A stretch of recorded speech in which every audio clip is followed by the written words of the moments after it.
I want to thank everyone for participating here to discuss the topic of democracy in Hungary. Since the fall of the Berlin Wall and the Iron Curtain, democracy has flourished throughout Europe, and the transatlantic alliance has remained steadfast in the face of rising authoritarianism. Together, we've encouraged prosperity and freedom for our citizens and benefits of liberal democratic institutions that have never been clearer. Now, as our transatlantic community is challenged not only by the rise of China and the malign behavior of Iran, Russia's full-scale invasion of Ukraine has changed the global landscape and forced our alliance to react and stand together in support of Ukraine's fight for freedom and defense of democracy. Unfortunately, one country in Europe has stood out as an outlier in the response to Russia's illegal and heinous war in Ukraine, as well as their disrespect of democratic institutions and disregard for the rule of law. Hungary, headed by Prime Minister Viktor Orban and his party, have steered the country in a worrying, illiberal direction.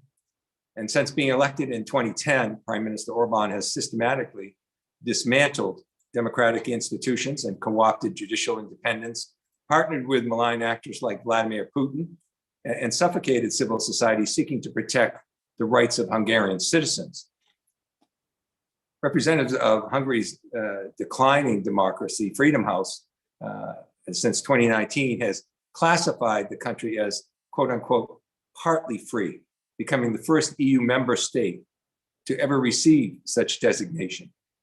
Most recently, in their April 22 parliamentary elections in Hungary, the OSCE's ODIHR mission concluded that elections and referendum, quote, well administered and professionally managed, but they were marred by the absence of a level playing field, unquote. Unfortunately, these findings track the continued suffocation of civil society in Hungary, co-option of the legal apparatus, and attacks from government officials on both the LGBTQ and the Jewish community.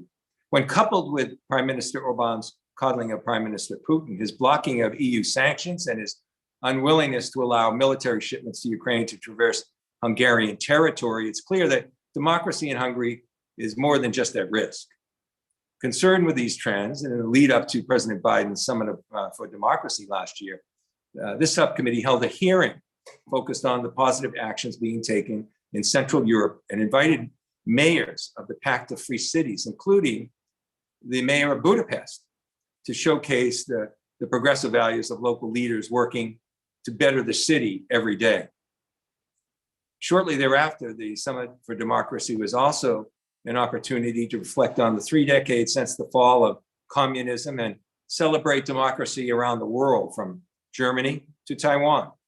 In Europe, in particular, the development of democracy in countries like Moldova, the Baltic states, and most prominently and recently, Ukraine, were highlighted as examples of great progress.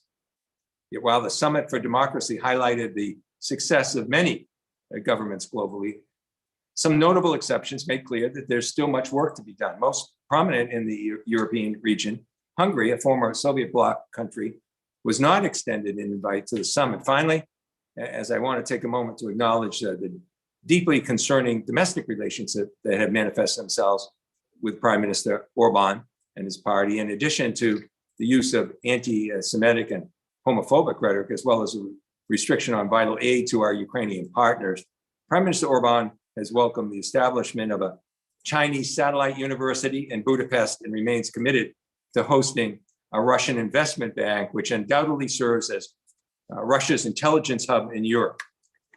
So as we look at America, we look for concerns about Chinese and Russian influence, and we're supportive of many other alliances, such as the US-Israeli alliance. Prime Minister Orban's anti-democratic policies are important to monitor, keep an eye on, and they can't be met with silence or tacit approval.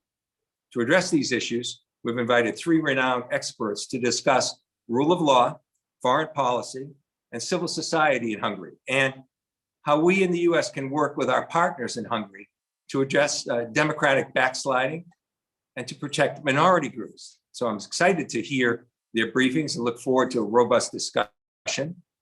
We thank all the members that are participating today. It's very difficult given the schedules. We're in the process of reorganizing and doing other important priorities, but this was scheduled at a point to address this issue and to follow up on those concerns from other hearings. So I'll now turn, if we want, Representative Fitzpatrick wanted to be here. It was difficult, but I don't know if someone else from the Republican side wanted to do an opening statement. This would be the opportunity. I see Representative Mast is here. Mr. Chairman, I have no opening statement, Mr. Chair. All right, thank you, Representative Mast. Yes, sir. I'll now turn to our witnesses, and they'll be providing their opening statements, and then we'll open up for a question as time permits, with a question and answer period. And I thank you for looking, towards this important issue, sharing your insights with us. And I'll start with Dr. Kim Lane Scheppele, who's a Laurance S. Rockefeller Professor of Sociology and International Affairs at Princeton School of Public and International Affairs. Her work focuses on the intersection of constitutional and international law, particularly in regards to constitutional systems under stress. And you're now recognized with your opening remarks. Thank you very much, Representative Keating, and I'm honored to be here. Let me just say, something about how I got involved in Hungary. Back in the 1990s, just after the Berlin Wall fell, the American National Science Foundation gave me a research grant to go to Hungary. So I'm grateful to the NSF and the US government. I went to Hungary for 1 year and stayed for 4. And I worked during all 4 years at the Hungarian Constitutional Court. So I was honored to be in on the ground floor of Hungarian constitutional law as it developed, and at the robust democratization that occurred in Hungary in the 1990s. And I've stayed in touch with Hungary ever since. This is the country I live in my head, even as I'm here in the United States. And what I've been very deeply disturbed about, because I saw the construction of constitutional law and a constitutional and democratic order in the 1990s, is the way this order has been systematically dismantled since 2010.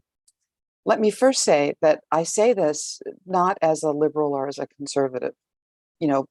Democratic governments are supposed to actually alternate power between different political positions on the political spectrum. I speak here as a member of what I call the checks and balances party, with a kind of stance that says what you need to keep a robust democracy going are free and fair elections, checks and balances on power, and the honoring of the idea that election results should be carried out by having those who win elections be able to take office. Now, as Representative Keating said, all the democracy rating agencies are in agreement that Hungary is no longer a democracy. And also, of course, the Biden administration pointedly did not invite Hungary to the Democracy Summit last December. Of course, the Orban government will insist that it is a democracy, and it will point to its 4 successive massive electoral victories in 2010, 14, 18, and now in 22.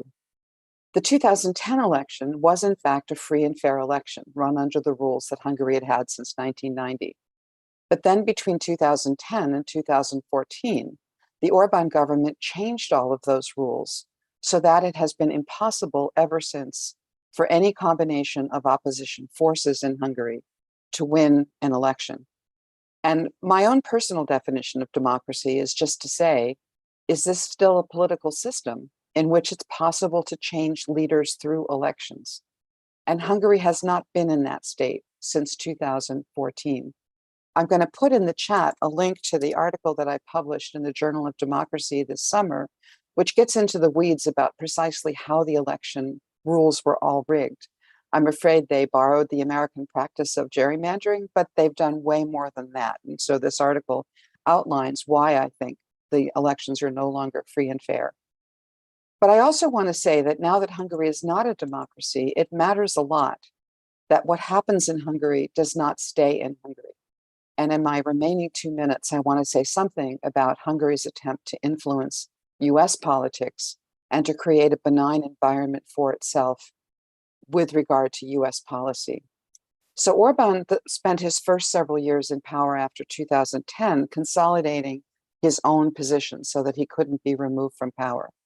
And since that time, he's really focused and devoted a lot of resources on trying to get international partners. I know that Daniel Hegedüs, who comes next, will be speaking about Russia and China primarily, but let me say something about the US. So the US has spent a huge amount of money building a friendly network in Washington, not only through formal lobbyists, but also through the attraction and care and feeding of a large group of friends.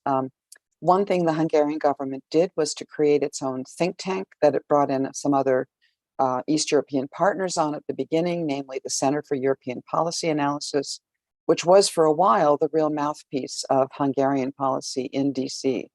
The Center for European Policy Analysis is now more diversified, less the Hungarian mouthpiece, but the Hungarian government has now moved on to other things. So a former Hungarian ambassador to the US is now a consultant for the IRI, affiliated with the National Institute for Democracy. There's a great deal of Hungarian influence now in the Atlantic Council. And the Hungarian government recently started a program that Daniel knows even more about than I do, through which the Hungarian government pays for young Hungarians to come and intern in American think tanks in Washington, DC, where among the things they have to do is to report in directly to the embassy, the Hungarian embassy in Washington every week. And let me just say, the role of embassies has also been really altered, shall we say. The goal of every embassy is to challenge all negative press coverage of the country in the US. So every time there's a negative story about Hungary in the US press, the embassy calls up the editors and tries to get a retraction. They also spy on Hungarians who are in various countries, including the US, and send those reports back to Washington. And now also they've started attacking the US ambassador to Hungary in Hungary because he met with several independent judges last week. And now disciplinary procedures have been opened against those judges because they met with the US ambassador. So embassies are part of the war here. And I might just close, I know my time is up, but let me just close by saying they've also now created a set of institutions that link allied forces, shall we say, in different countries. And as you all know, CPAC actually had its meeting in Hungary in May. Viktor Orban was the lead speaker at the CPAC conference in Texas in August. And Orban has created something called the Danube Institute, which now provides residencies for English language politicians of like mind to come to Hungary and learn from the Orban folks just how to create the kind of government that Hungary has. And if you Google the Danube Institute, you will see that quite a number of Americans have gone there, as have sort of Brexiteers from the UK and right-wing politicians from Australia. So Orban has created now an institutional network to influence the English language world and to attract and maintain supporters who can be reliably counted on to defend Hungary's interests in those governments. Thank you. Thank you. Our second witness is Daniel Hegedüs. He's a senior fellow and program officer at the German Marshall Fund. He writes extensively on populism and democratic backsliding in Central and Eastern Europe and the European and foreign affairs of the Visegrad countries. Thank you for taking the time to be with us. You're now recognized for your opening statement. Thank you so much, Chairman Keating. Thank you for having me. I feel deeply honored. And distinguished members of the House Foreign Affairs Committee, thank you for holding this important briefing on the erosion of democracy and rule of law in Hungary. I think this briefing is particularly timely for two reasons. First, because the European Commission and EU member states, important allies of the United States, will decide in the upcoming weeks whether they officially impose financial sanctions over Hungary due to the systemic deficiencies of the rule of law in the country. And second, because since the outbreak of the war in Europe on February 24, the regime of Hungarian Prime Minister Viktor Orban undertook continuous efforts to weaken Western responses to Russia's war of aggression and hampered Ukraine's self-defense.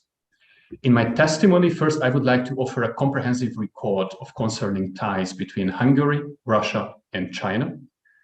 While in the second part, if time allows, I would like to shed light on the organic link between Hungary's autocratization and its foreign policy positions that weaken Western unity.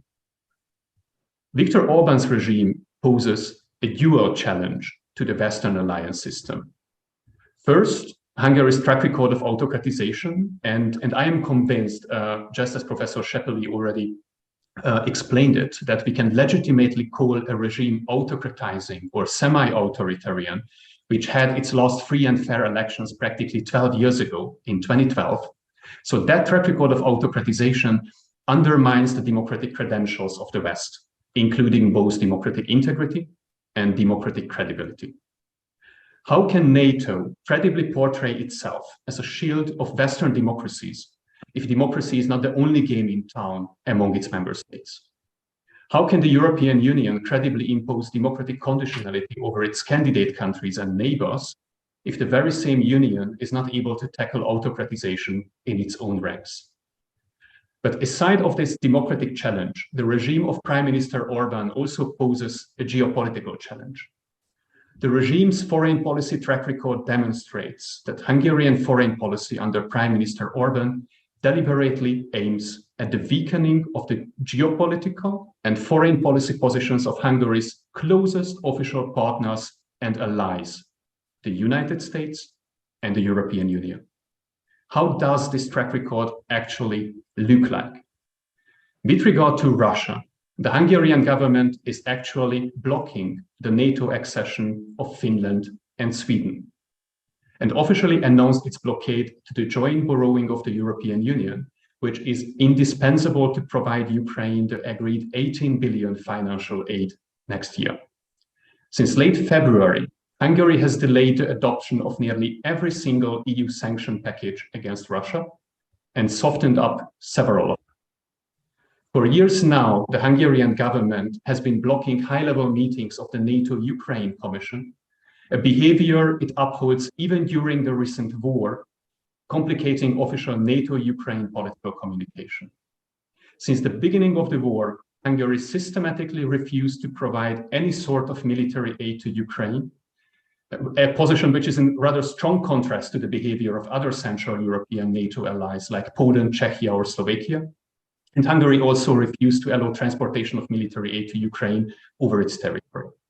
Parallel to this, as it was already mentioned by Chairman Keating, Hungary kept its membership as the only European country in the Russia-dominated International Investment Bank, IIB, which is colloquially referred in the international media as the Kremlin's spy bank. Hungary continues hosting IIB headquarters in Budapest and provides safe haven for Russian human intelligence at the territory of a NATO member state in times of war in Europe. Regarding China, the Orban regime blocks EU positions and council resolutions on a regular basis that might criticize Beijing's democracy and human rights track record in Xinjiang, Hong Kong, or Beijing's threat posture vis-à-vis Taiwan. Since 2016, Budapest have been continuously supporting the Chinese position with regard to the South China Sea dispute, and the European Union was unable to adopt a joint position as reaction to the 2017 South China Sea arbitration due to the blockade of Hungary. Hungary is one of the staunchest supporters of Chinese engagement in the Central and Eastern European region, including now the 14+1, formerly 16+1 cooperation format. Hungary hosts Huawei's regional hub, and through hosting the future Budapest campus of the Chinese Fudan University, it will also provide a safe haven for Chinese human intelligence operation in the Central European region. And I would argue that against that background, the planned Belgrade-Budapest railway line, which is the best known example of Hungarian-Chinese ties, is potentially one of the most harmless, as it threatens first and foremost directly the interest of the Hungarian taxpayers due to the 2.1 million Chinese loan, but not necessarily the interest of Hungary's Western partners. I think other parts of this track record are potentially more important. How can these foreign policy positions be explained, and why is a NATO and EU member state deliberately weakening its own alliance system? I think this is a question I would leave to the Q&A part, and also how the United States could address these developments in Hungary.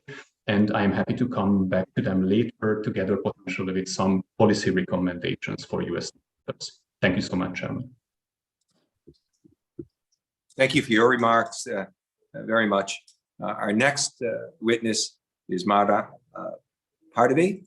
She's the co-chair of the Hungarian Helsinki Committee, a leading human rights NGO based in Budapest, Hungary. A lawyer by training, her recent work has focused on the threats to the rule of law and civil society space in Hungary and in the EU. You're now recognized for your opening statement. Thank you very much, Mr. Chairman and representatives. I would also like to thank you for the opportunity to brief you today. As the previous speakers have said, and you, Chairman, have also pointed out, Hungary has been sliding in all rule of law and democracy rankings, so much so that the European Parliament has actually pronounced it a hybrid regime of electoral autocracy a few months ago. This is shocking, this designation, because we're talking about an EU member state, but it is sadly justified.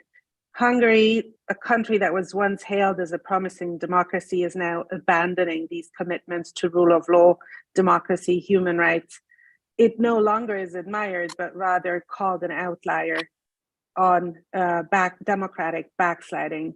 Now, this regression is not organic.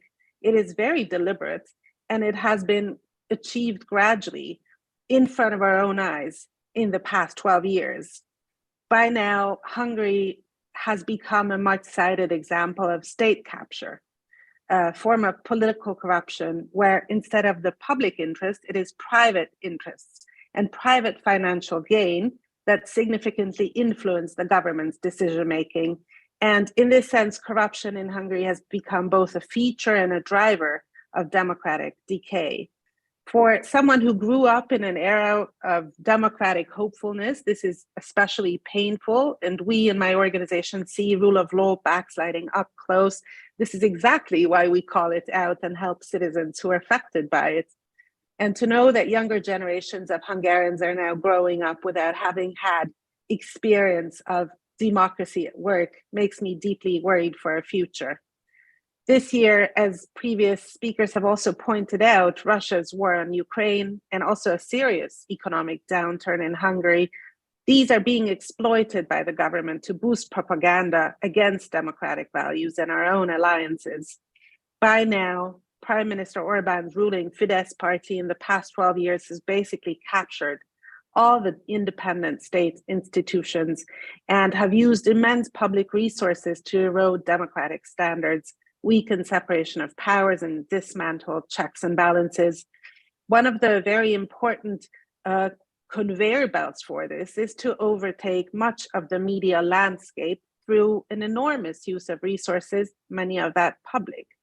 And this media propaganda chamber has actually been used to polarize society and also as a vehicle for Russian propaganda-inspired messaging that sow doubt about the benefits of democracy, human rights, and the transatlantic alliance. Yes, the OSCE has said that the lines between state and party have been blurred in the election campaign during the spring, but this is sadly a daily reality for Hungarians. Towards critics of the government at home, and there are quite many courageous journalists working very hard to expose corruption, civil society groups helping vulnerable and marginalized segments of the Hungarian society. The government and its machinery deploys a highly coordinated smear campaign that uses stigmatizing language, derogatory labeling, and this is basically meant to undermine these groups' credibility and still instill a chilling effect in those who monitor, who criticize, who reveal democratic backsliding and corruption, like the organization I work at. It was just revealed last year that at least 300 Hungarians were also targeted by the Pegasus spyware.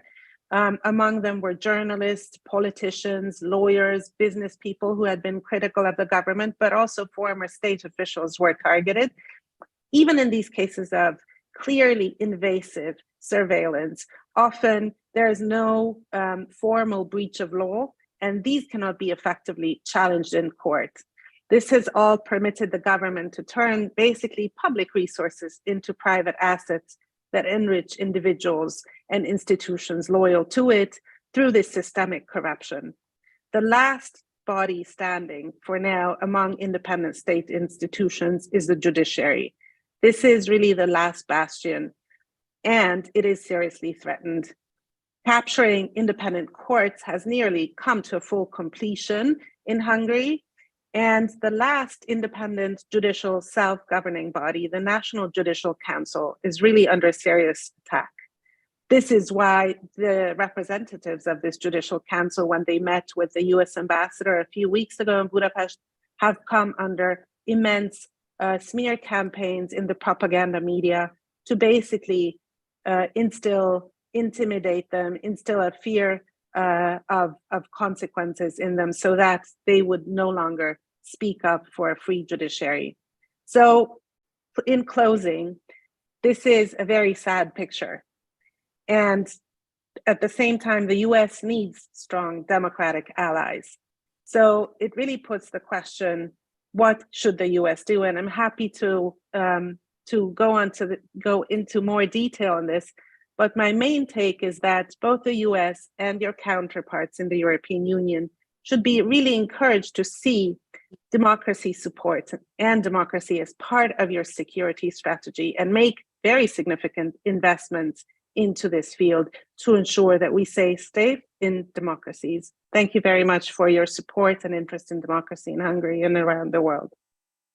I'd like to thank our witnesses for their testimony. And as I said, we are trying to sort of shoehorn everything in. As a result, I agreed ahead of time to defer my time in questioning to Representative Costa for questions. So I'll recognize Representative Costa in my time slot. Thank you very much, Mr. Chairman, and our witnesses for, I think, was complimentary testimony on the current status of Hungary.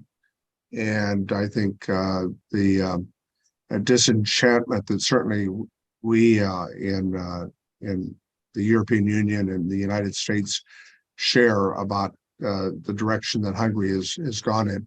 I guess my question is simply this.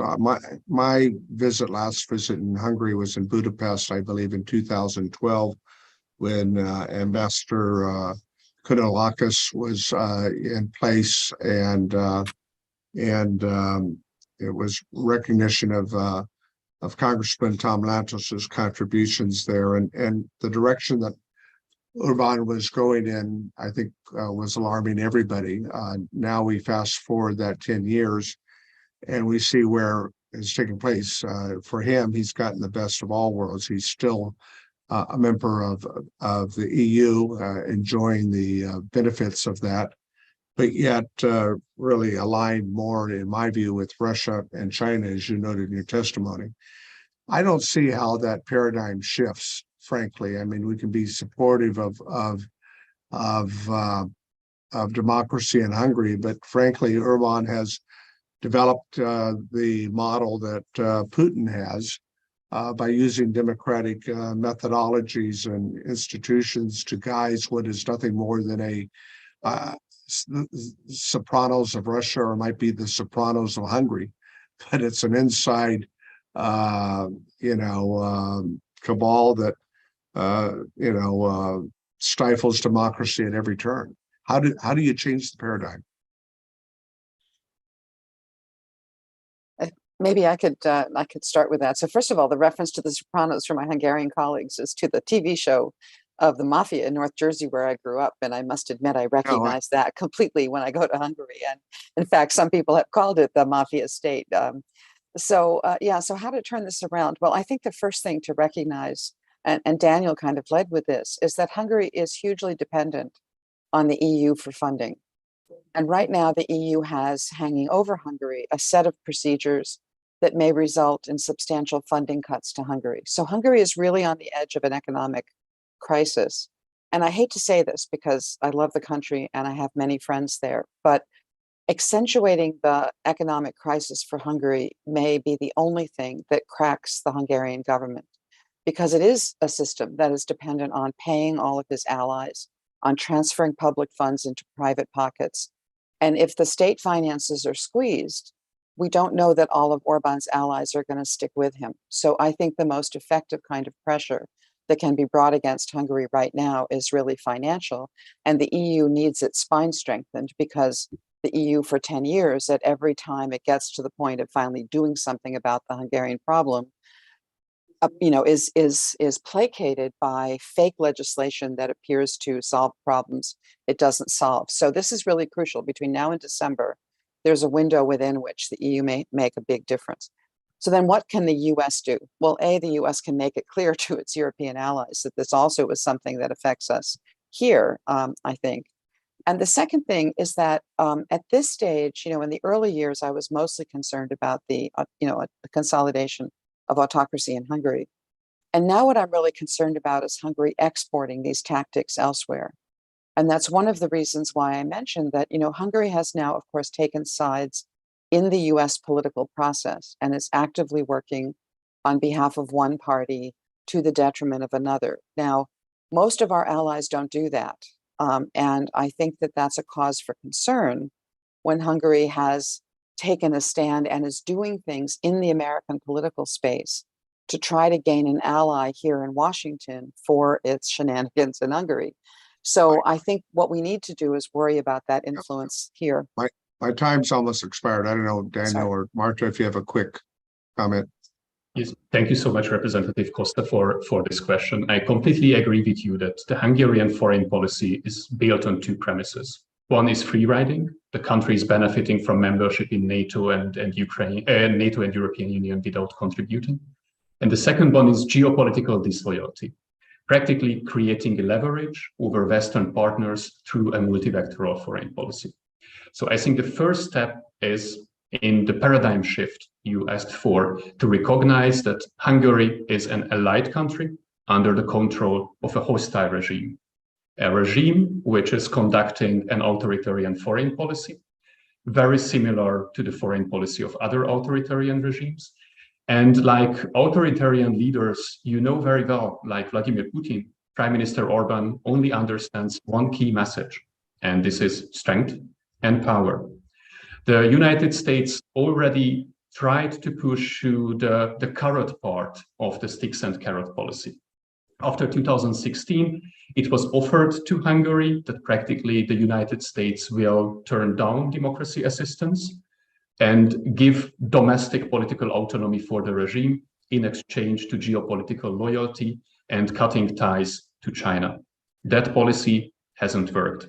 I think it's time to try the stick part of the game. And just adding to the points of Professor Scheppele, the United States has a huge amount of leverage, both to influence EU decision-making by putting all of these issues on the agenda of the transatlantic exchange, bilateral exchange with key European partners, and also because the United States has a very strong instrumentarium of sanction measures. What the United States already started to deploy in case of European partner countries like Bulgaria. I think this is the toolkit which can change the cost-benefit calculation of the members of the regime, may it be at the top of the regime or in the lower ranks.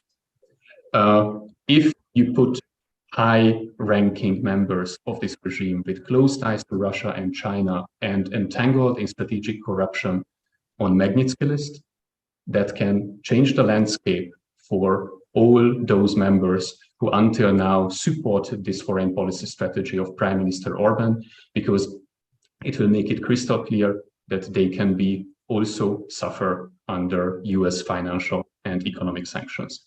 And if the United States is sorry. Time's expired. Thank you, Mr. Chairman. They've called a roll call that will go on for some time. We have no control of that. We act democratically here in that regard. So we've had Representative Mast, and we've had Representative Schneider, and we have Representative Spanberger, just for your edification. Go to that roll call, but unfortunately, those are the circumstances we often have. So I'm going to just ask some of my own questions. I was first very interested. I know that it's been mentioned by witnesses, China's involvement with Hungary. And I think that's something that many in the US don't fully understand and appreciate. So if you could all expand on your concern. They're doing similar techniques, as you mentioned, with Pegasus and other software monitoring human rights. But what about China and Hungary and their interest, and what should US should be looking at and doing about that? I guess I'd throw it, since you first mentioned it, to Ms. Pardavi. Thank you, Chairman. This specific area is more, I think, in the field of expertise of Daniel Hegedüs, but let me just give you one thought from the human rights perspective. Very clearly, China is offering a very sad deal to its own citizens. Don't speak up and you will enjoy prosperity. This deal, of course, is not necessarily holding up on the long term, but this is something that the Hungarian Prime Minister has also, I think, found attractive and is basically imposing on Hungarian citizens. As long as you don't meddle in Hungarian politics, you can enjoy safety, security, and economic prosperity. In 2022, this promise is also failing, partly because of the Hungarian government's own doing, because of its own rule of law backsliding. It cannot access EU funding. Yeah, Certainly, Hungary. If I could, I apologize. Just Thank you. Get everyone's response in. Yeah, it was mentioned you would be a good person to ask this question to. If I might chime in, I think this relationship between China and Hungary poses a threefold threat.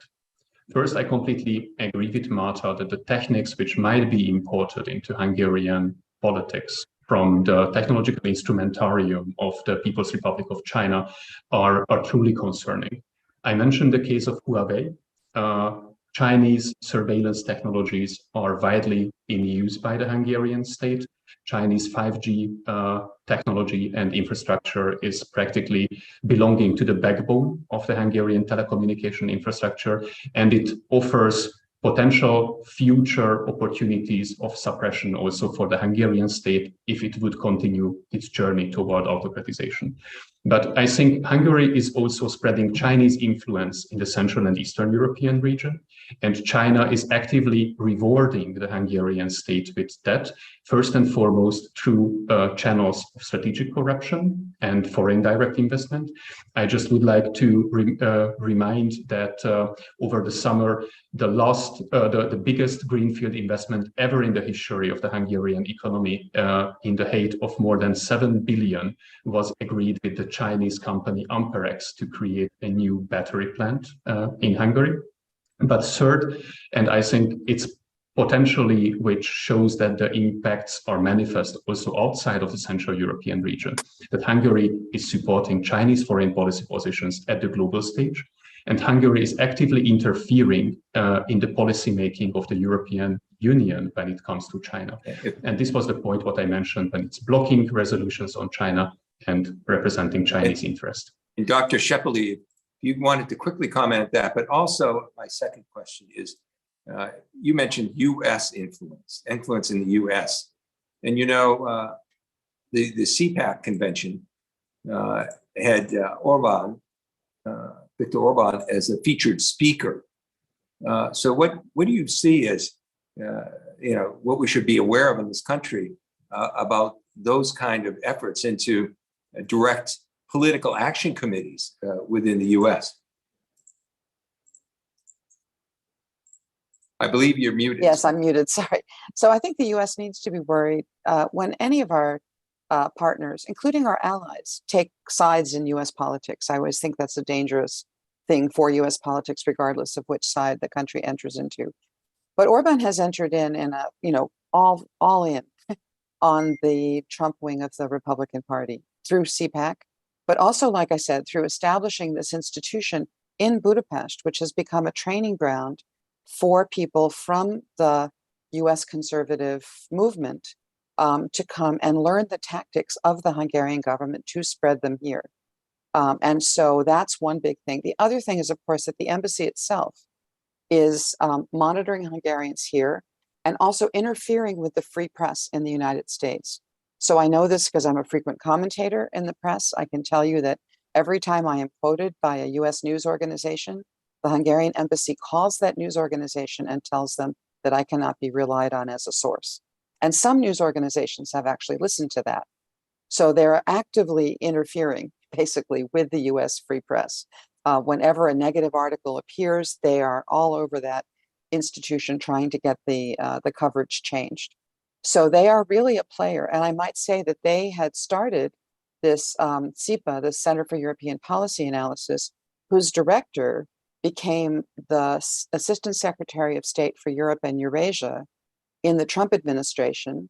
And when Wes Mitchell, that Secretary of State, went into the State Department, he was replaced by the immediate past Hungarian ambassador to the US, which is to say that we've actually now had political officials inside the US government who came up through the Hungarian network of influence in Washington.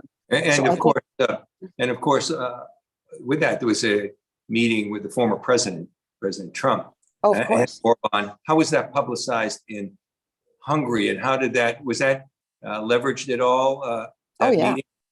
And it wasn't just that meeting. When Sebastian Gorka was in the White House, the foreign minister of Hungary would come to Washington monthly, and it would be all over the Hungarian press that he had meetings in the White House with Sebastian Gorka. So it wasn't just the Orban-Trump meeting. But how would that be leveraged? Well, it's leveraged because, of course, Hungarians, it's a small country that wants to be noticed in the world. And it always looks good to the Hungarian public whenever Hungarian officials are recognized and received by what are perceived as Hungarians' powerful allies. So this is why, for example, Viktor Orban can't quit the EU, because Hungarians are completely devoted to it. And it's also why what happens in Washington, every single whisper in Washington about Hungary is magnified by the Hungarian press. Now, of course, as Márta said, the Hungarian press is now really pretty much an Orban megaphone. So the negative comments out of Washington are reported much more narrowly than the positive comments. But whenever Viktor Orban meets with high-level US officials, or whenever anybody associated with the Hungarian government has a high-level meeting in Washington, it's big news in the Hungarian press. And also, I'm trying to be brief.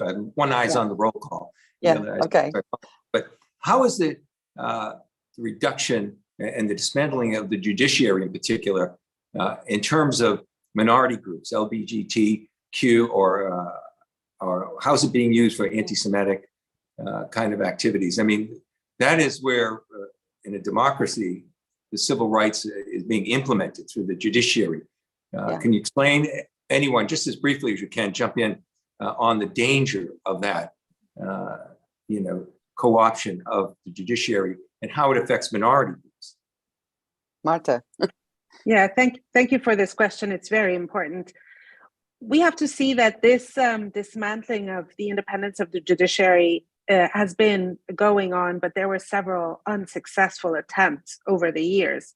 In 2012 and 2019, there were times and attempts by the government to actually rein in judges or to set up a separate public administrative justice system in the court so that that could be easily filled with pliant, loyal judges understanding of the executive government needs. Now, these were unsuccessful. Today, what we see is a fairly sophisticated, very legalistic way to put in place people in key positions of the judiciary who are understanding of what the government wants from them.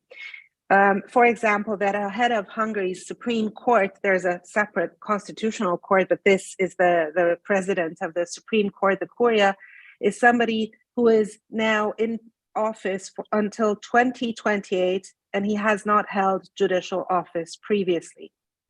He has made sure through exploiting and abusing internal rules and very technical rules to put in place certain judges in key decision-making posts.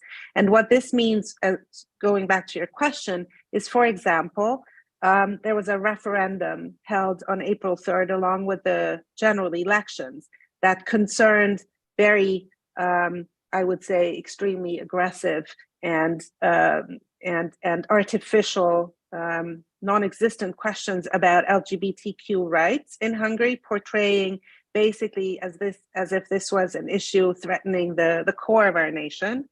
And when civil society groups organized a nationwide campaign with very little resources against this referendum, calling on people to cast an invalid vote, they were fined.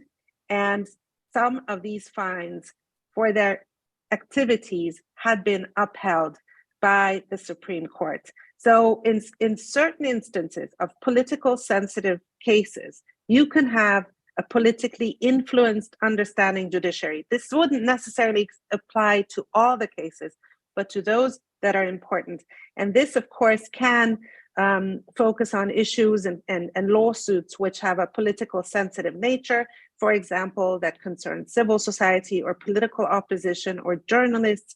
Many of these slanderous statements have been, of course, challenged in court, and we can see the potential to influence judicial decision-making. Now, as I said, the judiciary itself has held out. It is weak, but it has held out to some extent. So this last core might actually have to give way in the next few months. We've yet to see.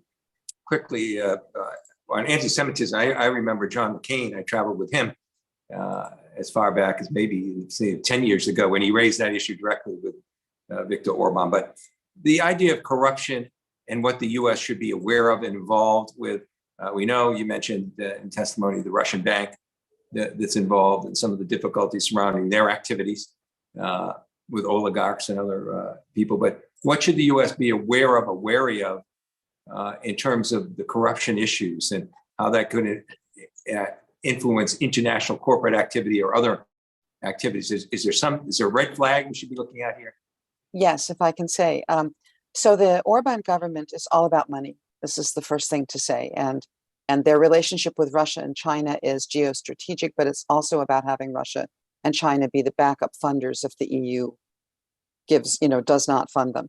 But with regard to corruption, Hungary is a kleptocracy. Orban doesn't believe any of this stuff that he's saying. I mean, his best friend is gay, right? He has not really changed the laws on civil unions for gay and lesbian couples. The level of anti-Semitism is rhetorical, but I think not necessarily government-created repression of any kind. He's using all of this to whip up support.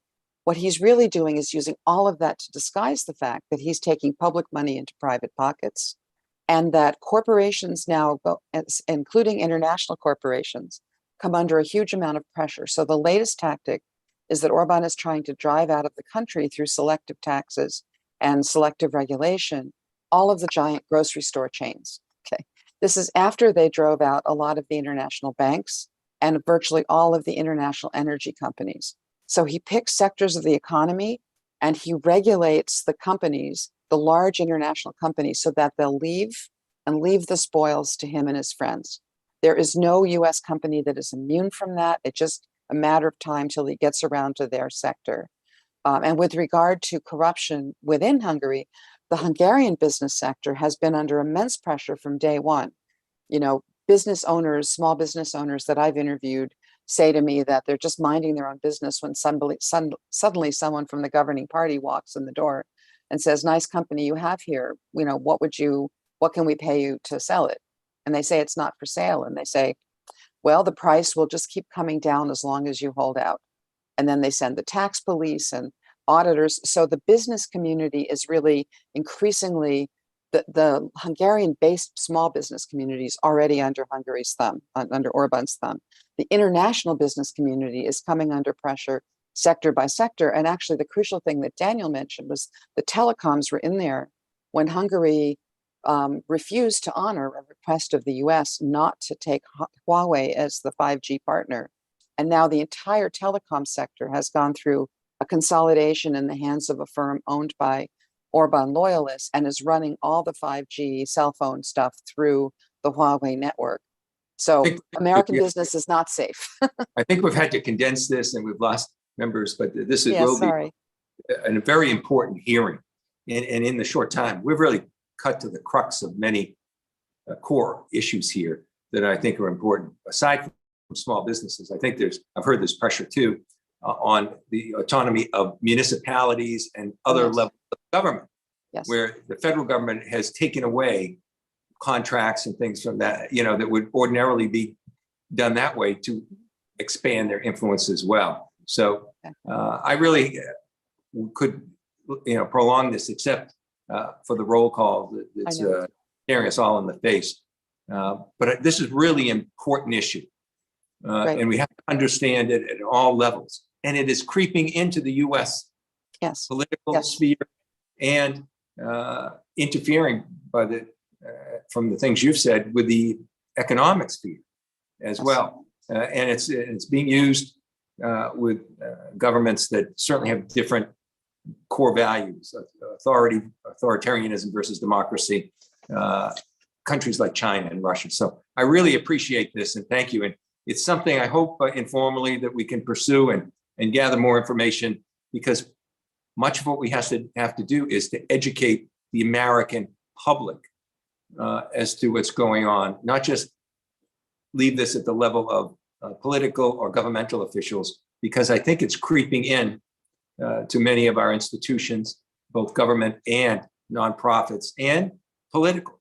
And we should, be aware of this and understand that at its core, it's a kleptocracy, and its core is less ideological, more